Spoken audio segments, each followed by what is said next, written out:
जय श्री राम, जय हिंद साथियों। दोबारा से इस ब्लॉग में आपका स्वागत है। और मैं ओम फाउंडेशन ट्रस्ट की तरफ से पूरी पहल कर रही हूँ और पूरा प्रयास कर रही हूँ कि हम जहाँ जहाँ भारत में भ्रमण पे निकलेंगे वहाँ पर आज़ादी से पूर्व और आज़ादी के समय और आज़ादी के बाद तक जिन भी धरोहरों का हमें संज्ञान हुआ है तो उनके बारे में हम ये ब्लॉग करेंगे और पूरे भारतवासियों को उससे जोड़ने का, दर्शन कराने का ये काम करेंगे। तो फिर से मैं बगहा बिहार में एक ऐसे क्रांतिकारी मंदिर का आपके सामने दर्शन करा रही हूँ जिसका संबंध जुड़ा है भगत सिंह से, चंद्रशेखर आज़ाद से और भी अन्य क्रांतिकारियों से, बटुकेश्वर दत्त से, जो यहाँ पर आए थे और किस प्रकार दुर्गा भाभी से सामंजस्य बनाते थे बैठकों के बाद की आगे की क्या प्लानिंग है। तो यहाँ के स्थानीय जो देख रेख करता है और साथ में पुजारी जी के सुपुत्र हैं, तो मैं इनसे प्रार्थना करूंगी कि आप एक बार बताएं कि इसका क्या इतिहास है, कौन कौन से क्रांतिकारी इन मंदिरों में कब कब कैसे क्या बातचीत करते थे। यह मंदिर जो है टिमला मंदिर के नाम से जाना जाता है और इसमें जो है गणेश जी की मूर्ति और शिव जी की मूर्ति, गणेश जी जो पूजन करते हुए दिखाई देते थे जी। और कम से कम 400 वर्ष पुराना मंदिर है। आज़ादी से पहले जो भगत सिंह, मंगल पांडे लोग सभी लोग आकर यहाँ देखते थे धरोहर को।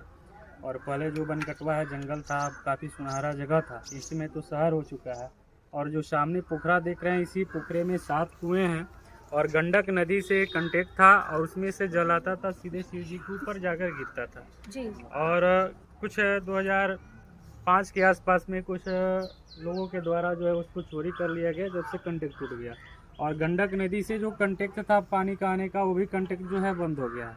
और उस टाइम पे दोनों शिवालय में और बाबा विशंबरनाथ मंदिर में जब आरतियाँ होती थी, उस समय एक मछली थी जिसे सोने के नथनी पहनाया गया था और उसी टाइम पर मछली की दर्शन होते थे। उसके बाद वो भी अब बंद हो गया जी। और इसको पुनरुद्धार के लिए काफ़ी प्रयत्न किया जा रहा है, लोगों से याचना की जा रही है कि कुछ न कुछ संपर्क करके इसको फिर से जीवित किया जाए और गणेश जी को फिर से स्थापित किया जाए कि सारे लोग का मंगल हो। वैसे एक साथ ही साथ एक बात दुर्भाग्य की भी मानी जाए तो दुर्भाग्य ही कहेंगे कि वोट के समय पे हमारे जितने भी लोकल विधायक होते हैं, सांसद होते हैं, राज्य स्तर पे, जिला स्तर पे, तो उस समय इन चीज़ों का सिर्फ जिक्र मात्र होता है और बाद में आप देखते हैं कि पंडित जी बता रहे हैं कि 400 साल से पुराना इसका इतिहास है और आज आप देखेंगे कितना जर्जर है। ये देखिए कितने नौजवान युवा इनके दर्शन करने के लिए आते हैं और जब हम इनको बताते हैं कि यहाँ पे जिनकी वजह से आज हम खुली सांसें ले रहे हैं, हमें आज़ादी दिलवाने वाले जो महान योद्धा क्रांतिकारी थे, चंद्रशेखर आज़ाद, भगत सिंह, शहीद आजम की जितनी भी और संगठित जोड़ियाँ थी, उन सब ने आकर के यहाँ पे हमारी आज़ादी की प्लानिंग की है।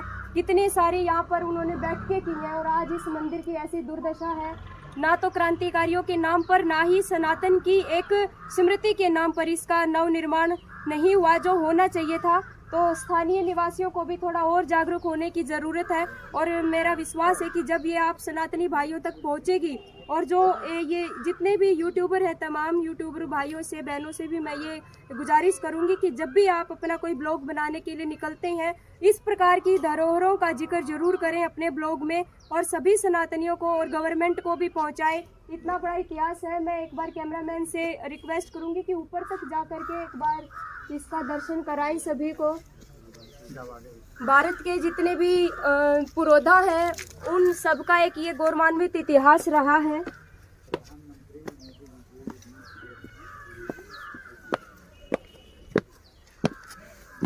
और इसमें बताते हैं पंडित जी कि इसमें गुफाओं का भी कुछ जिक्र है। हाँ, गुफा जो है सामने।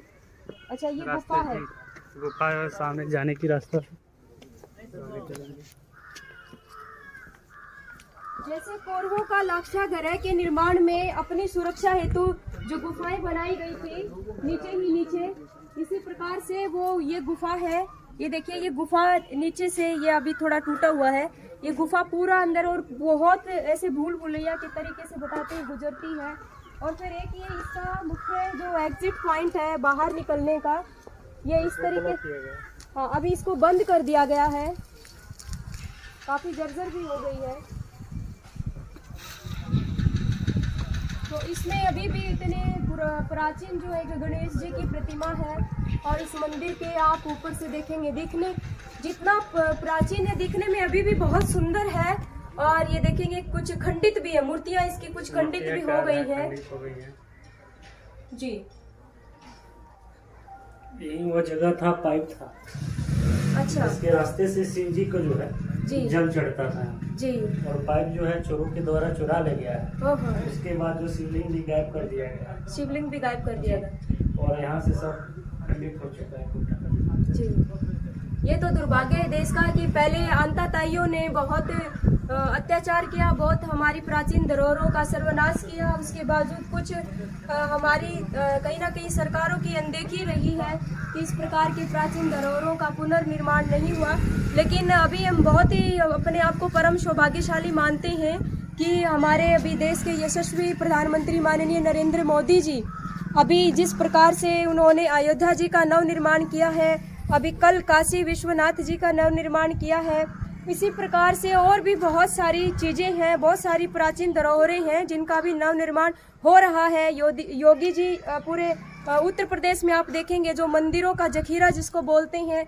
और इसी प्रकार से मैं माननीय बिहार के जो मुख्यमंत्री हैं नीतीश कुमार जी, उनसे भी ये निवेदन करूंगी करबद्ध कि आप बिहार के अंदर जितने भी मंदिर हैं, प्राचीन मंदिर विशेषकर, उनके नवनिर्माण में थोड़ा सजग हो जाए और इनकी तरफ भी देखें। और जितने पुरातात्विक विभाग के अधिकारीगण हैं उनसे भी गुजारिश है कि इतनी प्राचीन अपने आप में एक जो गौरव का इतिहास समाये हुए हैं, सरकार को, राज्य सरकार को, केंद्र सरकार को उसकी तरफ थोड़ा ध्यान देना चाहिए।